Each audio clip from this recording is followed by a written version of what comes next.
now they're up 4, so he didn't lose much with LeBron out. Now he's fresh to go the rest of the game. Oh my! How about that from Chris Johnson, the second-year pro from Dayton, making his Celtics debut and coming up with a big play for them. The University of Dayton has enjoyed a long tradition of former Flyers in the NBA. Their impact on the game is unprecedentedly filled with former NBA All-Stars, Rookies of the Year, executives, and coaches. One of the premier power players in the NBA is former Flyer Jim Paxson. I'm Jim Paxson, a Dayton graduate of 1979. Played for the Flyers for 4 years, and I've been in the NBA as a player and working for the NBA for the last 35 years since I've been out. So I'm currently with the Chicago Bulls, and I'm Director of Basketball Operations. Paxson is one of 19 former Flyers that have played in the NBA. It's a lineage that dates back to the early 1950s and continues on into the present. Well, what I can tell you is I was recruited by Kentucky, Tennessee, Ohio State, and I wanted to stay in Dayton for a couple of reasons. The main reason was that I knew that I was going to get the opportunity to play in front of 13,000 fans every night. I thought that it would be my best chance at that time to play as a freshman and grow as a player, and my dream was to be an NBA player, which was able to happen.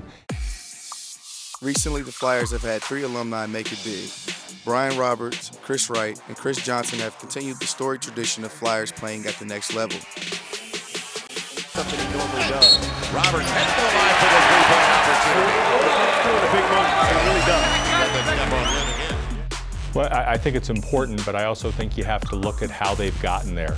Brian Roberts went to Europe. He didn't first get there on his first go-around, and he worked on his game, developed his game, and New Orleans kind of plucked him in as a minimum player in our league.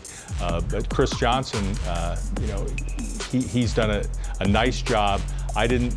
Personally, I didn't see maybe the growth in his 4 years at Dayton. Senior year, I thought he was an NBA talent when I first saw him as a freshman.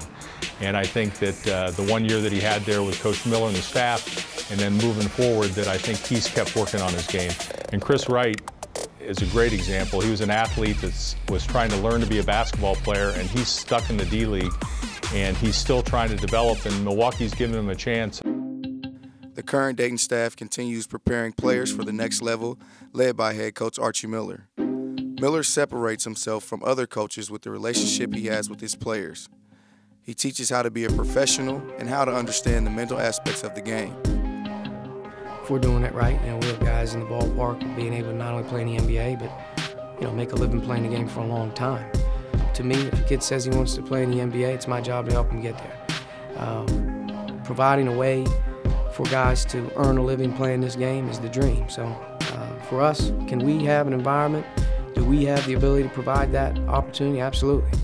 It all comes down to the end of the day, though, winning. And I think the more you win, the more individual accolades, the more individual success guys will have. And that's what instills the great programs, the programs that are about the right things.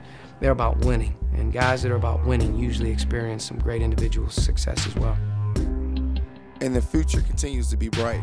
Coach Miller and his staff have placed an emphasis on giving players their best opportunity to play, competing against the best, and allowing them to flourish in an unbelievable basketball environment each and every night.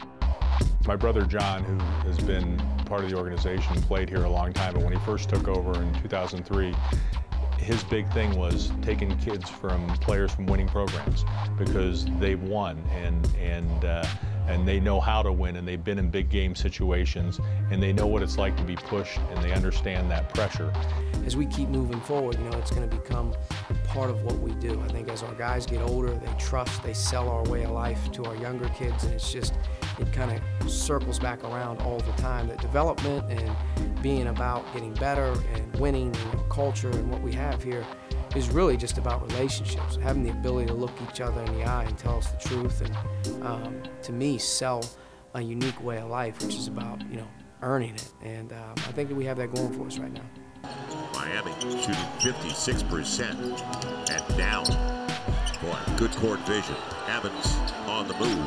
Extra pass, Brian Roberts gets the triple.